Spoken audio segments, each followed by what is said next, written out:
بچپن سے یہ سنتے آئے تھے کہ اپنا معاملہ اللہ تعالیٰ کے سپرد کر دو۔ کئی دفعہ کیا، لیکن اطمینان، سکون اور چین پھر بھی نہیں ملتا تھا۔ حیرت بھی ہوتی تھی کہ جب اللہ کے سپرد معاملہ کر دیا پھر پریشانی کیوں؟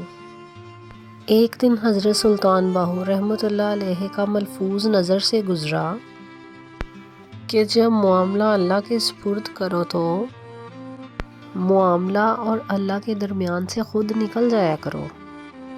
ایسا لگا کہ گویا آنکھیں اور دل کے درمیان سے پردہ ہٹ گیا ہو۔